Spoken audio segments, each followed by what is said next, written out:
Hey everybody, welcome to etrailer.com. I'm Bobby, and today we're taking a look at the Rhino-Rack snowboard and ski carrier here on our 2021 Ford Bronco Sport. So if you guys are looking for a way of just getting your boards up to those mountain slopes, this can be a very decent way of doing it. Obviously not going to be the biggest guy out there, but this can be perfect for your kind of smaller trips, getting 1 or 2 boards, about 4 skis or so to your destination.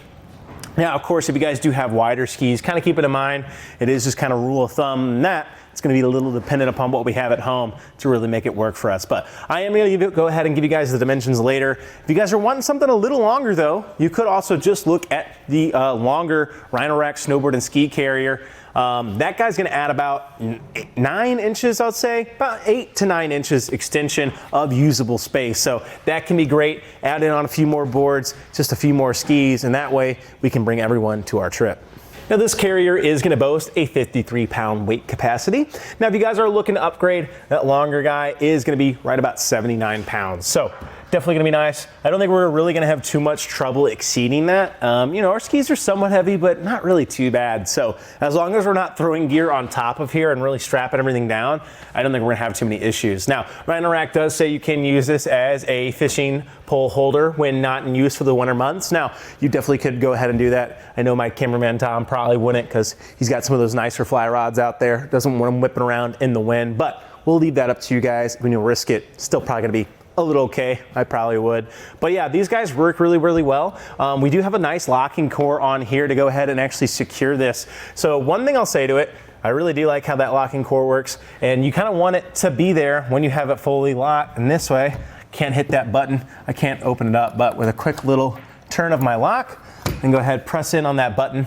That's going to pop up out of the way. We can see we do have 2 rubber holders on both the top and the bottom, creating the inner groove. Now the inner groove can be kind of nice because we're compressing, right? This way we're not mushrooming out and pushing all of that out and just kind of like making for not a good hold. Maybe hopefully a lot of that's coming on in the inside as well, and just makes a nice little holder there for ourselves. Really lets our skis kind of stay to the inside rather than getting pushed out, which is nice. So it does get a nice little hold on there to make sure they're not going flying out as we make our drive.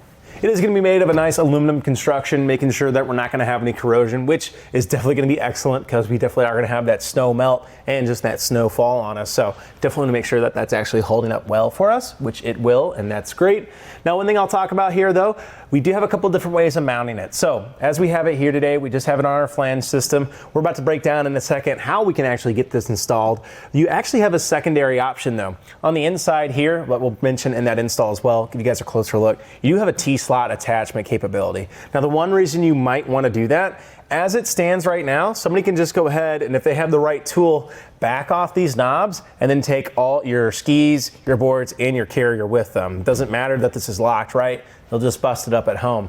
So that's my one little caveat with it. We don't have a lot of great security as it stands right now, but you know, a lot of times we're with our vehicles when we have our board and skis on, but it can be one little hassle to kind of have to keep in mind. One way to circumvent that though, if you do have those T-slot attachments, you could go ahead and actually utilize that T-slot. And the only way to actually access it is on the inside right here. So if nobody can get to that because it's locked, then it'll stay nice and secure. So you do have some couple options, just kind of stinks that our clamp style doesn't actually have a good security on it. It does tell you to recommend actually locking this in place because you never know what might happen, right? And getting that secondary lock on there is really gonna prevent this from moving. And that way, no matter what happens to our button here, it's gonna stay nice and secure. But let's go ahead and actually see how we get this whole thing on here. All right, everybody, to get this installed, what you want to do, simply start slotting your bolts through. So what we're going to do, just insert one. That's going to allow you to get these flanges actually to work for you. Now, if you guys want to, you do have actually the ability of using your T-slot attachments. Now, they're already inside there as well.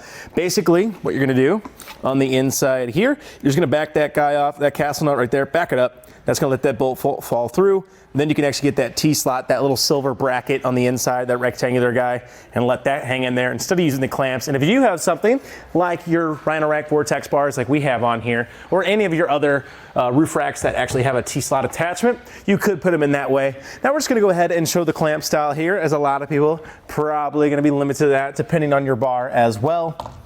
And all I want to do, simply slot it on here. Now actually I'm going to use a little bit of my overhang here and just bring my flange over. I can go ahead and add my other bolt and washer set and just start bringing it down. And you can kind of like force thread it here just a little bit, which can be nice to start it. And you're also going to need to go ahead and grab your hex wrench that's also been included.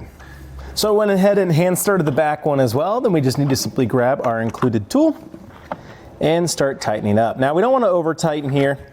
And really by that, all you want to do, check that spacing. And as you go, you're going to feel a resistance. As that resistance builds, just simply tighten all your other ones as well. And of course, we're just in plastic flanges here. So we don't want to over tighten. That could end up breaking that plastic. We just need it nice and secure so we're not sliding around our bar. But we can go ahead and repeat this process till we're nice and secure. Well, now that we have it installed, we want to go ahead and take off our ski and snowboard just to give you guys an idea of what you're working with. For your usable length here, you do have about 19 7/8 of an inch. Again, keep in mind that longer guy is going to give you about 8 to 9 inches more of that usable length. But honestly, still quite a lot there for ourselves. And the big thing we want to look at is how much height we're adding to our roof rack system, right? So again, this is going to be a little dependent upon how we have it set up. Let's go ahead and check our clamp style here though. So from the top of our roof rack here today to the very top of our carrier is going to put us just a hair over 5.5 inches. So really not too much height that we're adding to our car, which is great, or our Ford Bronco Sport, I should say. But yeah, keep this in mind for when you guys want to pull in the garage. Now, I don't think this is too crazy, but you may need to find yourself pulling it down if you have some low clearance garages out there. So keep in mind, you are going to lose just about an inch for your clearance if you guys are starting to use that T-slot attachment. So why that might be important for us, if you do have any bindings here that we're getting a little low, keep in mind you are going to lose a little bit with that T-slot. So just bear that in mind. Overall, guys, I think the Rhino-Rack snowboard and ski holder is a great way just because it's really, really simple. We don't have too many moving pieces here that are going to start breaking down on us. Now, personally, I might think we might be forced into using that T-slot if we have the option. Why? Because we're getting that security measure, right? I can go ahead and lock it, and that way I know nobody can just walk up with one of those keyed out hex bolts and start taking this off. Hex wrenches. So that's one thing I would probably do, just move myself to that C-slot attachment. And at that point, we really do need to watch how large of bindings we have on our boards and on our skis, just because we are gonna lose a little bit back here, especially on the Ford Bronco Sport. Now, you do have a lot of room here and clearance, but keep in mind, then your sunroof's in the way. So if we do have any kind of weight that might be shifting, just kind of watch it. But again, I still think it's a really decent carrier.